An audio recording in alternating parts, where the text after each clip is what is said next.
Crosby should be eating points for breakfast against Montreal. Letang has got 0 points. And that's the exact same amount of plus minus he has. 0. And what is it? 81 bastard minutes. 81 minutes. 0 points. Plus minus of 0. Chris Letang against Montreal. So Evgeny Malkin, I don't know what's happened to him. He's transformed into Nail Yakupov. How can a team like this, and with the experience of a guy like Patrick Marleau, just fall apart? They seemingly don't have any leadership. They don't have anyone to say, okay, boys, I'm going to pick this up from here. Everyone follow me. We'll get this right. It just does not happen. What is going wrong with the Pittsburgh Penguins? Well, it's quite simple, actually. Their big dogs are not performing at all. We'll go into that at the end of the video. Hello everyone, my name is Norman, welcome to OT1, and as you probably would have guessed it by now, this video is on Pittsburgh versus the Montreal Canadiens, Game 3. So this game, but more specifically the first period, was a huge improvement on Games 1 and 2. There were 3 goals in the first. Pittsburgh was leading 2-1. Both goals actually coming on a power play, which was huge after the power play from Pittsburgh was 1 for 12 in the previous 2, which is horrendous. This is the first problem for the Pittsburgh Penguins. They peak early, or they perform for 1 period, maybe 1 period and a half, and then the rest of the game they're basically invisible and nowhere to be seen. What didn't improve is that the Penguins squander a lot of chances. The power play did improve. There were 2 for 3 on the night, 2 for 2 in the first, but they still had 30-35 shots. Of those 30-35 shots, they only score 1 on the 5-on-5. That needs to be improved. Come the playoffs, if they do reach it at all, which seems unlikely at this rate, is going to be ruthless, and they need to take their opportunities. It's just not going to be given to them on a silver plate. They overthink the play way too often, but that didn't look to be the case going through the first intermission. However, it definitely looked to be the case later on in the game. On the other hand, we have discussed the importance of remaining disciplined right after you take the lead or right after you score. Montreal clearly didn't get that memo. They probably didn't have a plan on what to do after they took the lead. They perhaps were a little surprised. But Pittsburgh equalizes in the first, and then they get the second for now. So Matt Murray was not replaced in goal by Tristan Jarry in this game, and I was a little surprised. I was thinking they would have perhaps liked to test Tristan Jarry to see how he does, and perhaps like to fire under Murray's ass to get him going and to get him performing at the highest of his capabilities, but that was not the case, and he did not have a good game at all. So Montreal took the lead via Shea Weber, but they actually had a really good first period and a really good game, especially compared to the last few where they were outplayed. But obviously nothing came of that for one of those for Pittsburgh. They created much more. They allowed Pittsburgh less time to think when they had the puck. They played harder and had 7 minutes in the offensive zone, getting 11 shots off in the first. Ben's PK does its job, and they get a third after Montreal fails to clear the puck in a dangerous zone. And from then on, Pittsburgh dominated, but they did not really dominate on the ice. They just dominated statistically. At this point, it looks like Montreal has a mountain to climb, but Montreal actually did a very good job on occasion. After that, they got back on the scoreboard with a Drouin beauty, a beautiful tip in to get Montreal back on board. It's 3-2, and the mountain is already half climbed. The Habs actually looked a much better team from then on. The mountain had been climbed. It's 3-all. Matt Murray displays the capabilities of a sheet of paper in goal. And what is happening? Are both teams tanking, or are both teams just absolutely terrible?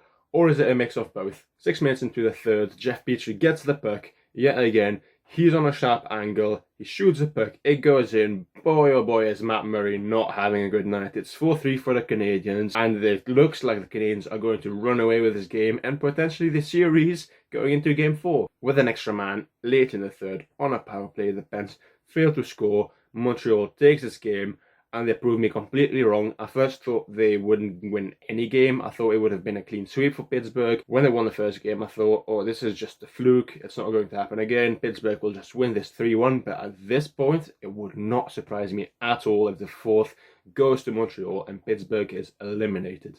But now, what is actually going wrong with Pittsburgh? Where is it going wrong? How come that a team like Pittsburgh fails to win against a team that probably shouldn't even be anywhere near the playoffs? So the Pens have been terrible so far in the series. Yes, they won Game 2, but that was still in unspectacular fashion. They had 7 shots in the last 14 minutes and 30 seconds, right after Jeff Petrie scores. 7 shots being down in a series that is tied 1-all in a best of 5. A team with Crosby, Malkin, Gensel, Sherry, Letang. You can name them all. They're better than the Montreal Canadiens, but they have 7 in the last 14 and 30 seconds. They came from 1-0 down to lead 3-1 and to lose 4-3. None of the goals that they conceded came on a power play or on the empty net, and it's absolutely just falling apart right in front of our eyes. There are only lapses of good hockey, nothing prolonged or sustained, and they just can't seem to be able to outplay the teams. Statistically, yes, they have more shots, they have more attempts, but that's it. The PK is okay, to be fair, but a PK on its own is not going to win you any games. So the power play prior to Game 3 was 1 for 12 against Montreal. Yes, they have Carey Price. Yes, Carey Price is a grade A goalie, but still 1 for 12 over 2 games against Montreal. 1 goal in about 24 minutes of play against a team with a man down is unacceptable. They usually create more than the Habs, but still they look too relaxed. They are resting on their laurels. They play with no urgency. They don't play hard, and it's as if they're thinking, oh, well, we've got some more time. We've got 20 minutes. We've got 10 minutes. We've got 5 minutes. We'll get a goal. We'll get a second goal. We'll do it in overtime.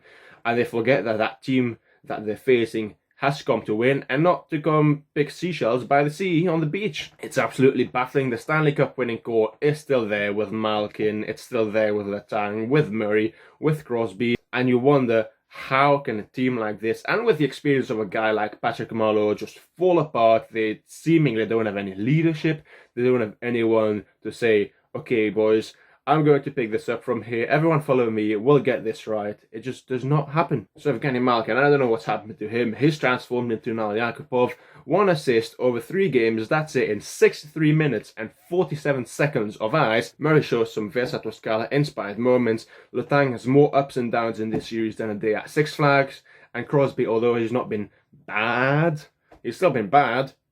He needs to perform. He's one of the top 3 players ever, allegedly. He's not showing it. He is, but he's definitely not showing it. Crosby should be eating points for breakfast against Montreal. Letang has got 0 points. And that's the exact same amount of plus minus he has. 0. In what is it? 81 bastard minutes. 81 minutes. 0 points. Plus minus of 0. Chris Letang. Against Montreal. Pittsburgh needs to win their next 2. If they were playing anyone else in Montreal right now, I'd say they have no chance. None at all. And even now, I'm not even sure they'll get it. I'm not even sure they'll get Game 4 at all. Let alone Game 5. I'm not even sure they'll just win Game 4 and go to Game 5. That's unlikely to happen at this point. If the Habs had a team like Penguins, if the Habs had a little more talent, if they had someone like Malkin perhaps, if they had a D-man like Letang can be on his day, they'd be walking all over this Pittsburgh team right now. It would have been a clean sweep. So the Habs have a great A goalie in Carey Price. He's been really good. They have a few good players. Max Domi is good. Jeff Petrie is solid. Shea Weber is not the player that he used to be, but he's not a bum yet. Kotkaniemi and Suzuki are definitely players to watch, and they are performing in this series, but Pittsburgh is going to the zoo and is sticking their arms in the lion's den. What do you think is going to happen? They're just gifting it to Montreal on a silver plate. Obviously Montreal's taking advantage of it, and they should. Pittsburgh, sort it out. What's happening? Yeah, you go out and you have a 12.5% chance at Lafreniere, but so do all the other teams that go out. You're not guaranteed to get Lafreniere if you go out, but imagine losing to Montreal in the qualifying rounds, and then you don't get Lafreniere. I don't know what's going to happen with this team. Letang, he might be gone. Malkin, if he continues to perform like this, I don't know what's going to happen to him. Crosby, mate, perform. You're one of the best in the world. Do your thing. So anyway, that's been it for the video. I hope you enjoyed it. I enjoyed making it. I did not enjoy watching the games at all. Anyway, my name has been Norman, and thank you very much for watching this video.